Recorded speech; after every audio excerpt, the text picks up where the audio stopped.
Stories, labels, misconceptions. NHS remains a blessing. Created in 1948. We want it to remain great. A podcast where we share our stories, explore solutions in all their glories. They say it's broken, but it's not done. With your hosts Val, Barrett, and Dr. Jeremy Anderson.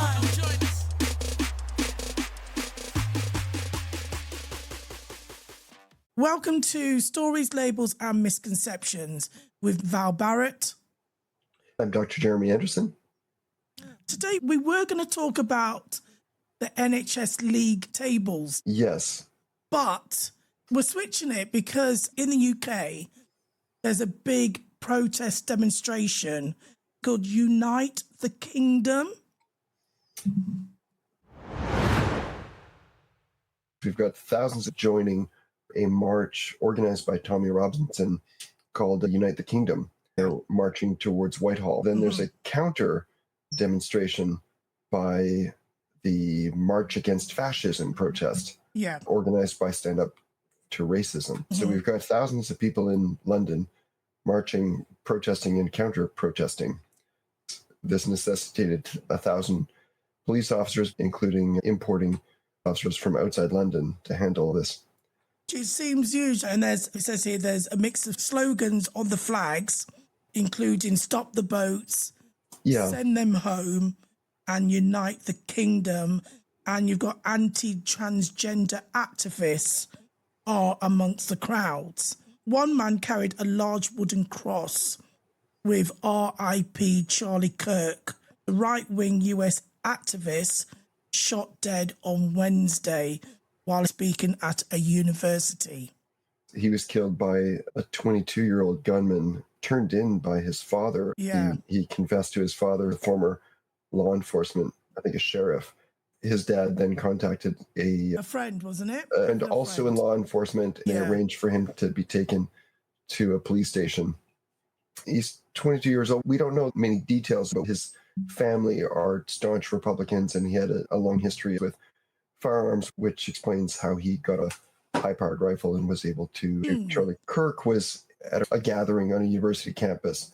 His thing was, as a YouTuber, he would go onto college campuses and challenge people to debate topics. He was a right-winger and an ally of Donald Trump. Universities in the U.S. tend to be associated with left-wing politics. Some viewed him as a provocateur, and his position was, if you have a better argument, debate me. I have to say, there's not much that Charlie Kirk said that I agree with, but there was something he said that I agree with. We're perpetually faced with a choice when we disagree with someone between speech and violence. If we're not willing to talk to people, then violence becomes the only option if we want to persuade them. I think I would add a second or a third option. We could accept that we're not going to persuade them.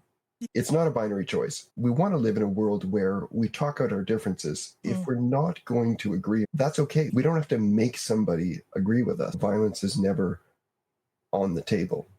We just have to accept that we're not going to kill somebody because of what they say or think. We hope not.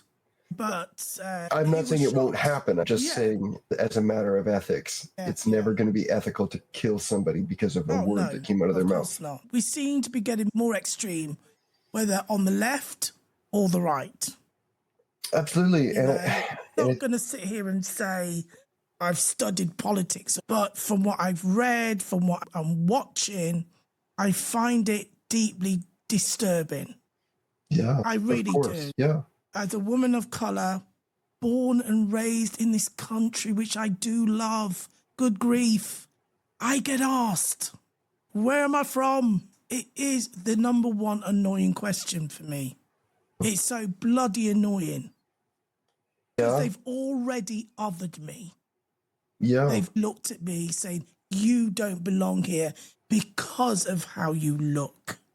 The difference in how I look to them is the colour of my skin. When people say it's not about race, it's not racism, take a walk in my shoes a day and tell me it isn't.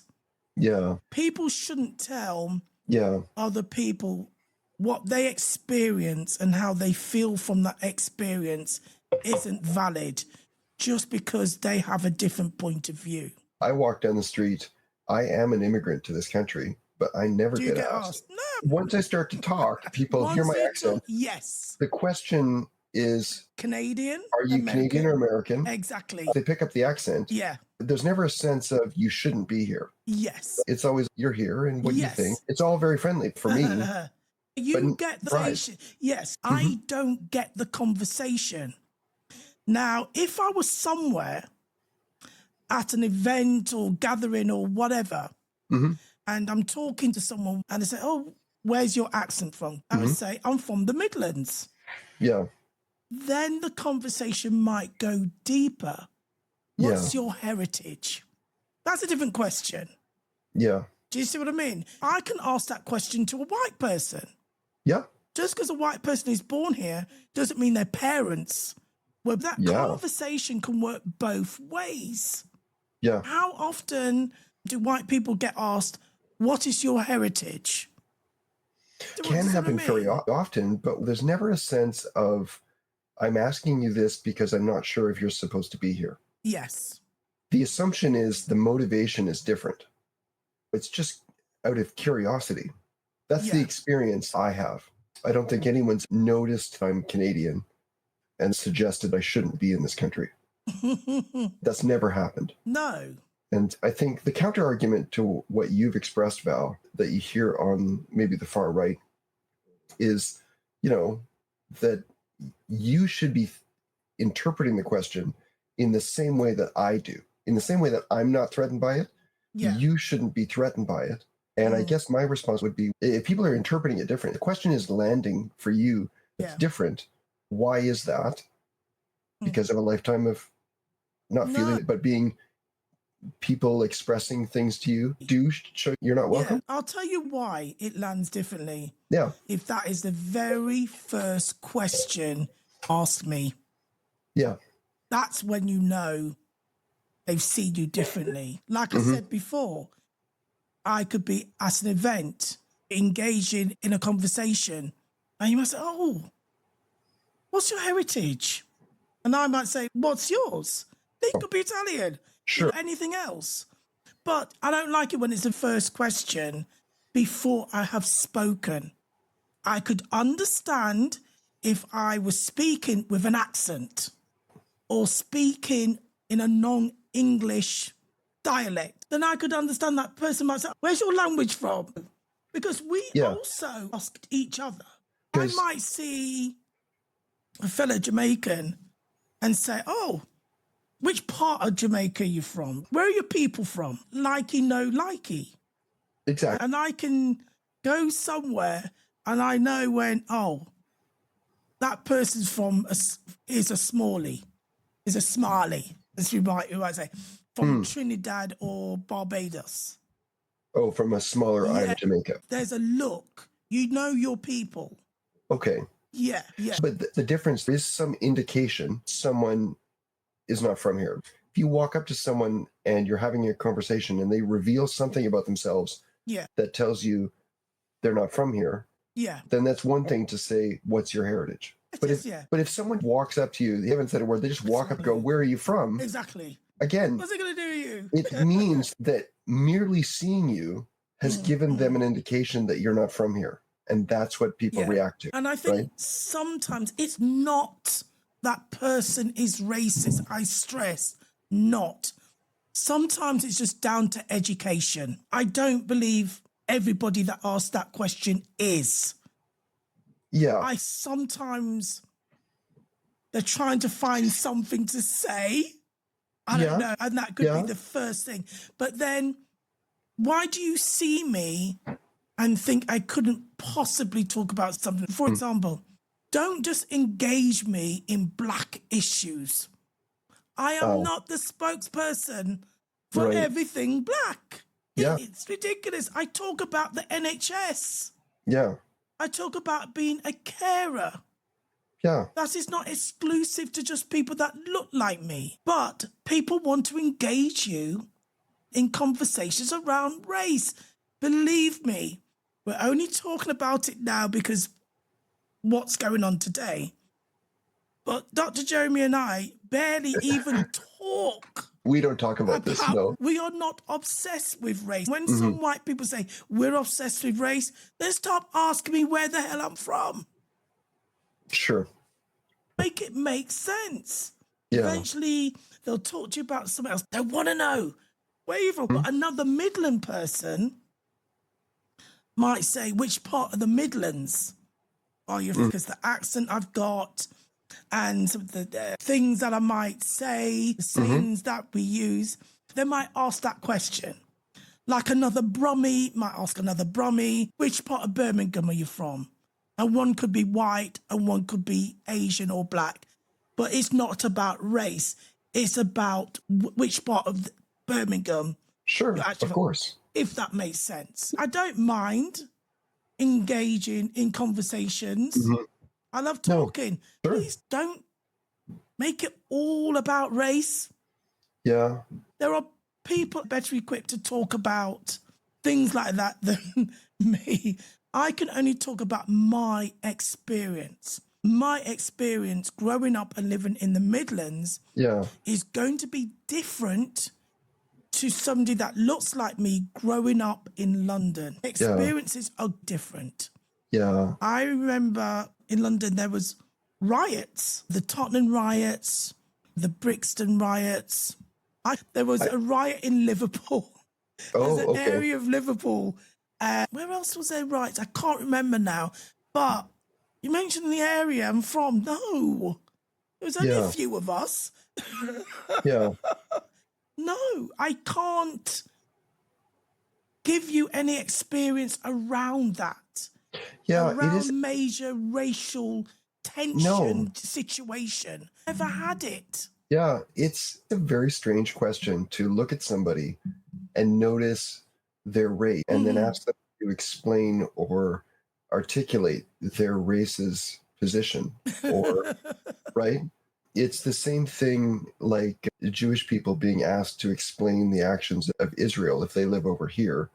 If China was to invade Taiwan, we wouldn't be walking up to people of Chinese heritage or East Asian heritage and saying, what do you think about China? What do you have to say for yourself? Like that would be absurd. And it's absurd when we do it with anyone else. Yeah. And then you look at J.D. Vance, Vice President of the U.S. I know that his wife has been racially abused. Yeah. Online. And now she knows who she's married to. I don't know if this is true.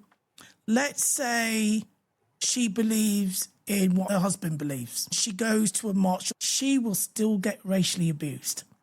Even though she believes in the same cause as you are still going to turn around and call her names. It's because she doesn't look like you. So it is racism. Because you hear of people going on certain marches, believing in reform and getting racially abused. The chairman, I think he is the chairman, the man in reform, is his name Zaire? Or something. No, while you do that, I think it is concerning that a lot of these social issues that kind of started in the US are being exported around the world, including the UK. We've got this rise of right-wing populism all over the place. And so that's why I think you've got at this rally today, you've got Steve Bannon showing up. So his name is Zaire Youssef. Zaire Youssef. Yeah. And he's a British businessman. He believes in what reform stands for. What exactly? Oh, God. No, I asked because Nigel Farage was Brexit. That's what he hammered on. Now Brexit happened. He went away for a while, started Reform UK, and they're doing well in the polls, but it's not clear to me what they stand for, being the UK version of Trump. Exactly. This is what he says. It says Reform UK is a right-wing populist political party that advocates for reduced immigration, Okay. lower taxes, and the scrapping net zero carbon emissions.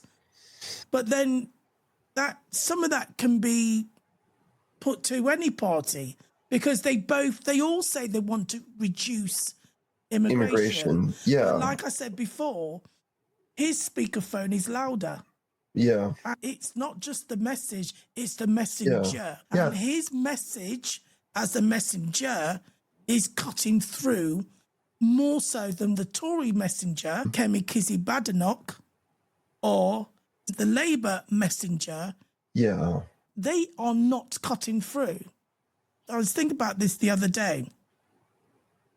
We know Reform, as you said, they are getting high up in the polls. But also, I think people have had enough of this two-party ping-pong game. Pissed off with one, so we bring the other one in, pissed off with them before. So I think people are fed up with them and thought, you know what? We need a third option, which this country's never really had. Because way back, it was only one party. Then out of the union movement came the Labour Party. Right. And then Liberal Democrats and whatever. And now we've got choices, a lot more choices, which might mean we don't have an outright winner. A majority in Parliament. Parliament. Might not get a majority that's needed. No, you get more coalition government. Does that happen in Germany? They have coalition. A lot in Germany, a lot in Israel. And they've got it in France now, haven't they? Well, France got coalition? In France, it's different. They have runoff elections, so it comes down to two candidates. Whoever wins gets more than 50% of the vote. Sometimes parties will team up in order to get their agenda through. Yeah. They can have informal arrangements. Sometimes they'll team up to try to stop the far right, what was Marine Le Pen's party, the National Front, or I think they call it something else now, from becoming a viable candidate, at least in the final round. Yeah. But the far has been doing well in France, in Germany, and other places in Europe. It's a concern seeing large rallies in the UK. I think there isn't much disagreement about the problem, but the problem is easy. It's coming up with a workable, viable, ethical solution is hard work. So just saying we're going to put everyone on planes and send them home is a lot harder in practice than it is to just say it on a stump speech. I know. But wouldn't it be a shame if we got rid of the Human Rights, the Convention on Human Rights? Yeah. My understanding is Britain was one of the founding members of the European Convention on Human Rights. And for us to leave, it would be a huge blow to our prestige. God, it is. And it seems like the temperature isn't coming down. It's getting more and more inflamed. Language, very important. How the message is portrayed, the very labels important. We use, that's really key to this podcast, is understanding the impact that the labels we use, how that shapes our views. In this example, there's people coming to this country legally or illegally. You could call them an immigrant or a migrant. Yeah. That's one label. Or an asylum seeker. They're trying to say that not everyone that comes over in a boat is an asylum seeker. But isn't that what the process is supposed to determine? People will claim, I need asylum. I'm in danger in my home country. Yeah. And the process is to determine whether that's correct. Are they really at risk of persecution or not? If you describe everybody as just an immigrant or everybody as an asylum seeker, there's two different thought processes that get triggered.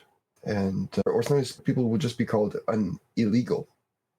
Exactly. Undocumented. Yeah. Or these are labels we use to describe people. But I've never worked in the Home Office and never had to apply for asylum or refugee status. So I don't know how the process works. I don't know what the definition of the person once they get here until they've been processed. Outcome, they're given that, okay, you can seek asylum, you're a refugee. Yeah, it's a long process. If someone says, I don't know, I'm from Syria and all the men in my village got killed by ISIS or whatever, then the government has to determine whether that's even true, in this case, that this person was one of those people at risk of being killed. But then, even if they had a risk to them before, does their risk still exist now? That's actually a lot of work to try to figure that out about what's happening on the ground in Syria. So these processes can take a long time, and different countries have different rules about what asylum seekers can do while they're waiting for that decision. Okay. In this country, people are not allowed to work, or at least they don't officially get to work. But it's also the case that people in this country, it's easy to work under the table. And so there's a big draw for people to come here. But if you are making an official claim, you're not in a position where you can get an official job and pay taxes. Yeah, right? yeah. And pay for your own accommodation. While you're sitting here waiting for a decision to be made, you have to be supported with income and a place to live. Which, okay. if you're having this evaluated, you're given permission to work. So the government doesn't have to support you. You can contribute to the economy and pay taxes. There's different ways of handling migration, whether it's asylum or otherwise. It says here, an asylum seeker is a person who has applied for asylum in another country. Their status, their claim for protection is still being processed. Yes. Generally, they have more limited rights, such as restrictions on working and access to some social services while waiting for a decision. Their motivation, fleeing a country due to fear of persecution, human rights violations, conflict or violence. Now, a refugee is a person that has been granted refugee status in the country they are in. Someone comes to the UK, they're granted refugee status, they're officially a refugee. So the status would be legally recognised as needing protection and unable to return to their country of origin. Sure. They would be granted more comprehensive rights, including the ability to work, access healthcare, and receive education. Yeah. Their asylum claim has been accepted after a formal assessment, and they meet the criteria of the 1951 Refugee Convention.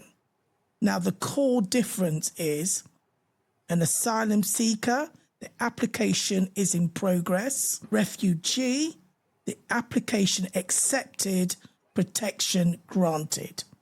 So you are seeking asylum first. Once you've been accepted, you are then a refugee. Okay. Yeah. Okay.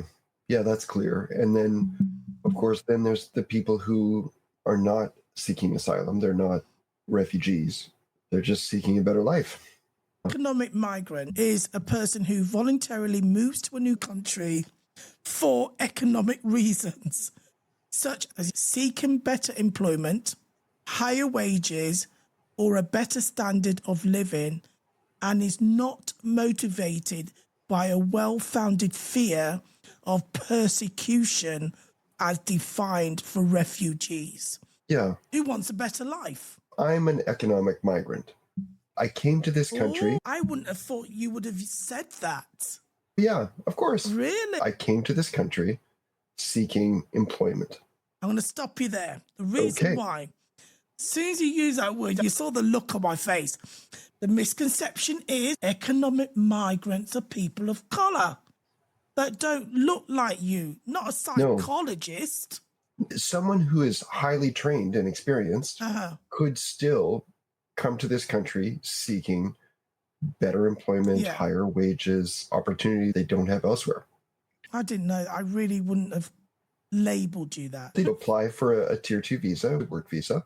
Yeah. First you find the job. Then once you have a job offer, then you apply for the tier 2 visa. And usually the employer sponsors you.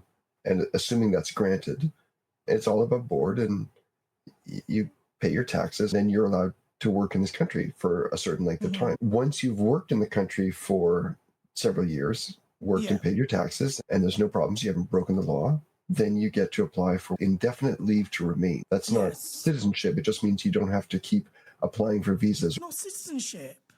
No, citizenship is different. Indefinite leave to remain, it just means that you pay fees, like you have to pay an NHS fee for access to the NHS. Do you have to pay that? Yeah. Still? No, not anymore. I've paid it a couple times. How much is it? Don't mind me asking. Different amounts for different visas for different lengths of time. But I think it was about £750. Yeah. Is that a year? If you were only getting a 1-year visa.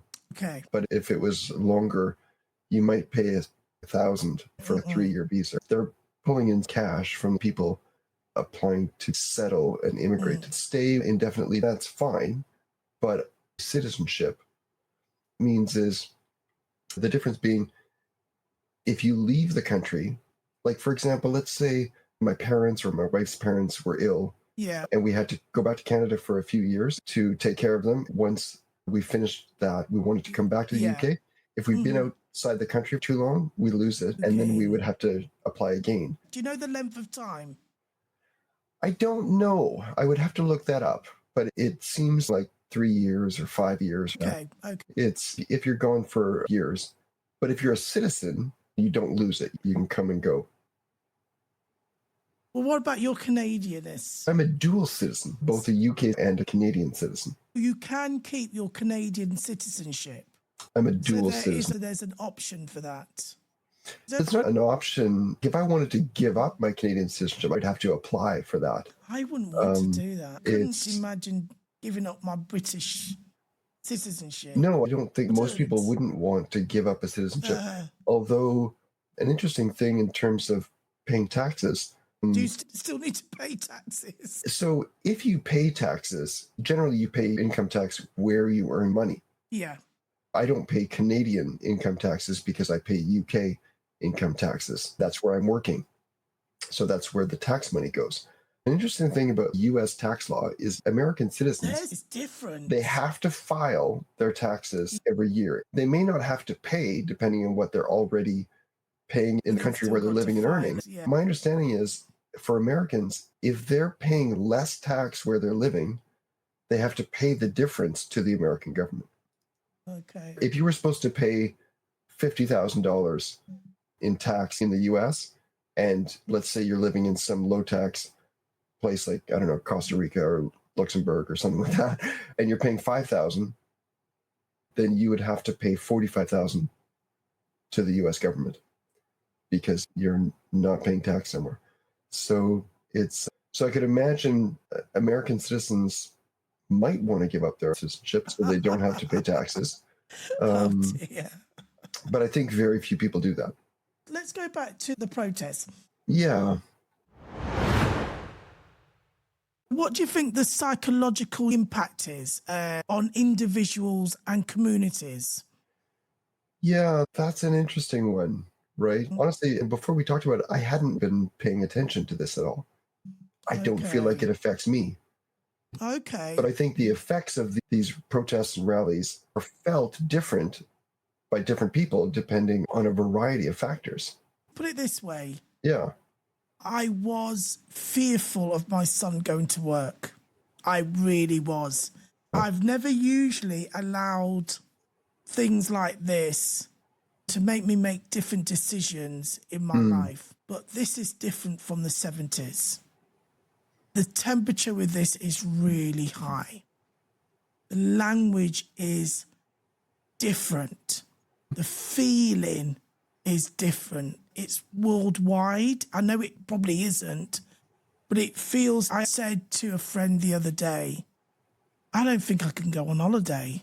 Where would I go? I can't travel far because of my heart and lungs. I would have to stay within, say, 4 hours plane ride. Would I feel okay going to Spain, Italy, any other European country? I know there are issues here. Yeah. I hope this makes sense to you. It's my country. Yeah. I'd rather stay here and put up with it than go somewhere I don't know. I'm more comfortable in my own country. I know the areas that I would go to. I know the areas that I would stay away from. Yeah. Do you see what I mean? And also, at the end of the day, this is home. And I shouldn't have to feel isolated and threatened. When you talk about saying to your son, don't go to work today, because and the fear involved, that's awful. That's an effect. You don't, like, people have a right to protest. Of course. And this protest, they're saying, we're standing up for free speech. You might think, why would anyone feel threatened by a free speech movement? Everyone should have free speech. But it's the knock-on effect. It's what the hooligan does when they think they can get away with something now because they feel like something has changed. Yeah. I should be able to go anywhere. That's concern. I should be able to go out, do whatever I want. I'm not hurting anyone. But you do feel that threat. You feel that fear. Yeah. Even though I agree, we do have too much immigration. Like, they don't care what we think because they look at us. Let's take, for instance, I think I've mentioned this before. Yeah. When a crime happens, we text each other, let's pray it's not done by a black person. Yeah. It's not done by a person of colour. Because we all have to pay for that. They look at all of us. When a white person does something, the temperature goes low. Nobody really does anything. Look at that group in Glasgow. That paedophile ring. Not a noise. Not one noise. It's like we have selective outrage when it comes to who, not what the crime is, who commits the crime, what ethnicity is the person. Yeah. That's the first thing they want to know. Is the person born here? But there again, they don't even wait to hear if the person is born here. That person is labelled an immigrant, arrived by boat. You know, that label is given straight away. And so when some commentators say, why do the police have to release the ethnicity and details like that? Because they do. Until you're in that group, you don't know how it feels. No, nature abhors a vacuum. If they don't release the information, that vacuum gets filled by misinformation. Exactly. People make stuff up if they don't have the facts. Which has the biggest megaphone. Of course. Doesn't help who owns Twitter. No, but to go back to Charlie Kirk, the shooter is a 22-year-old white dude. And suddenly some people are sounding different. Wasn't Nancy Mays? I don't know who that is. But the point I was going to make is that... Nancy Mays went off on one. It's a lefty. She was ranting and raving. Yeah. Like a lunatic. Found out. Yeah. It was this young... I think she said, let's pray for him. Really? It suddenly changed. It caused me to think, okay, people like me are going to get blamed for this, right? No one's going to look at white dudes and say, you're all a bunch of shooters. That's just not something I have to worry about. I know. Someone is being shot. His family is hurting. His children are going to grow up without him. It's not about whether you agree with what he says. He's been brutally assassinated. Yeah. And I've got to remember, it doesn't matter what colour skin this person is. But you hear the difference when it's somebody else. When a police does it, what were they doing to get shot? We've got to be consistent. Being assassinated, whether by a civilian, a police officer, does it need to happen? It should be the same throughout. If it's a criminal, apprehend that person. But as we know, everything revolves around stories. And we seem to lump everyone that comes over in a boat. Yeah. I wonder what the impact is on people who participate in protests, right? Free speech is important to me. And so I'm going to join a protest. Now it's something I am a protester. Right? Or someone labels you far right or far left. Once the things people do become part of their identity, it's interesting that people's views get changed by identifying with a group, right?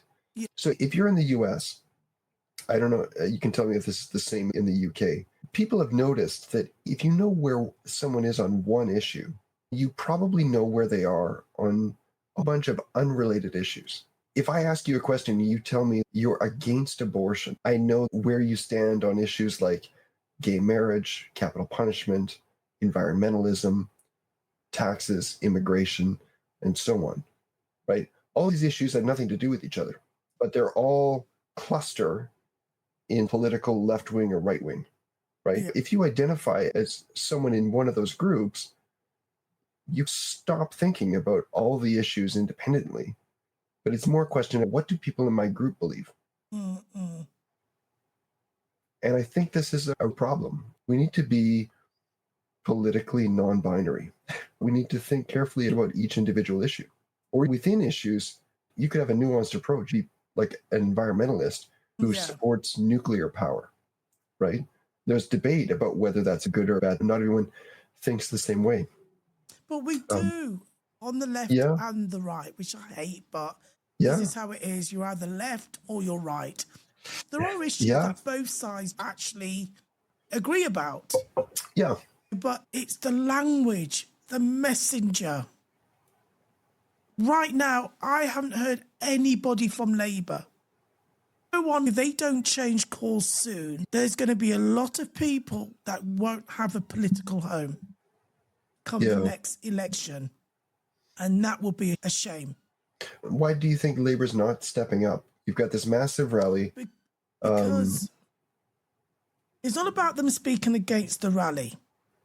Because this is England, this is Britain. We're allowed to do these things. Tommy Robinson has told everybody, don't cover your face and no violence. He's put that message out there. Okay. It's going ahead, which it should. But we also need messages from the government. Use the title, Unite the Kingdom, and talk about the different cultures within the country. We have different foods, religions or not. We have different ways of worshipping, different music, different celebrations. But all that comes under the banner of Great Britain. Instead of dividing everybody and seeing that group as a threat, they're trying to take over. Yeah. No one's trying to take over anybody. Yeah. I don't understand why they think they're being taken over. They would have to explain that to me. Language is important. The way you put things across, the way the messenger sells their message. As a woman, as a black woman, I'm not here to take anything over. I'm not here to take your job, your home. People have to stop feeling threatened. They might not understand. I feel fearful of this, that I won't go out when things like this take place. Do you see what I mean? Yeah, that's true. When they look at somebody like me, they see immigrant. Don't know if it's true. I feel they have a hatred of immigrant. That's my feeling. May not be true, but right to my feelings. Because the language you are using is loaded towards people that don't look like you. Even though I agree something needs to be done about immigration. The temperature needs to be lowered. I have no problems with the flag. Of course. No problems with the flag at all. Yeah. It's just a flag. The symbol of the flag has changed. In, I think it was 1977, at the Jubilee, we were standing out there, waving our flags, having street parties, celebrating our Queen. We all did it. They've got to remember, she was also the monarch for Caribbean countries, African countries. Sure. And there's a lot of people that celebrate the Queen. And she was alive. Now they celebrate the King. That's just the way it was.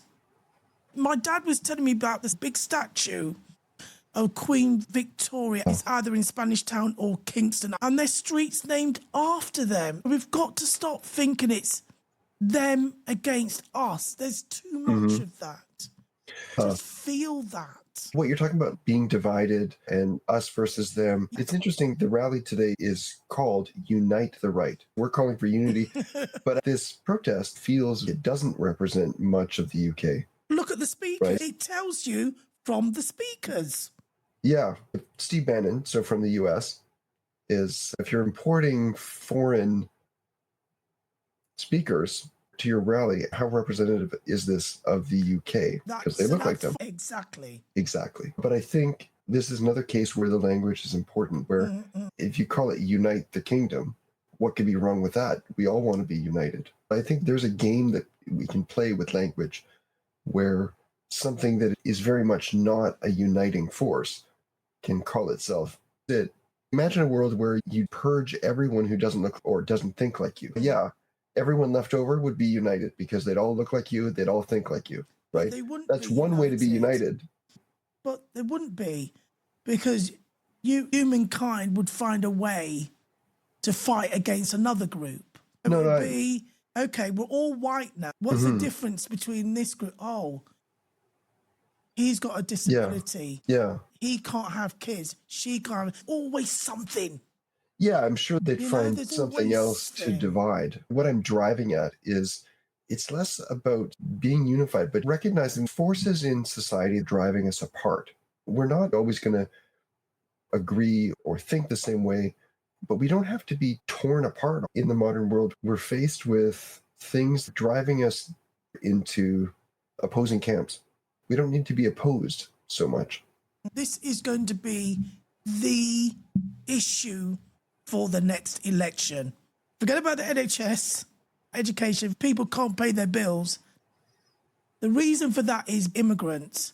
That is a deciding factor. If there was an election tomorrow, Labour would not be on that bench. No. Let's end, or we can go on forever. Okay. I find this disheartening. Do you do your labels and misconceptions? Even though we have mentioned a few. Yeah. I mean, we talked about a few labels here, and I just have to give it a think here about really what's the issue. So what we've talked about today is there is this rally about free speech. We didn't really talk so much about free speech, but because I think at the end of the day, I don't have an issue with free speech. No, I don't think anybody has. Nobody incites violence and whatever, because there are laws for that. Yeah, sometimes this gets framed as you're either for free speech or not, but nobody is a free speech absolutist. Everybody's got something they don't think people should say, but we bicker about where the line is. In terms of this rally, underlying it is people's discontent with immigration. The label I'd focus on is immigrant, because it affects the way we think about the person. If we think about them as an immigrant, that conjures up one image. If we think about them as an asylum seeker, that's another label. We think about them differently. Yeah. Sometimes that affects the way we think about people. We can have a misperception because we're using the wrong label. That's what I would say about today. My label is, of course, about foreigners, immigrants. Like, you look at how you look. I will describe you 7 foot tall, handsome, blonde, looks like a Viking. True, except I'm not 7 feet tall, but the rest is true. Yeah. Modest. Is that immigrant, the label sticks more to people that look like me than to you. The misconception is that if you're a person of color, you're an immigrant, or if you're an immigrant, you must be a person of color. Yeah.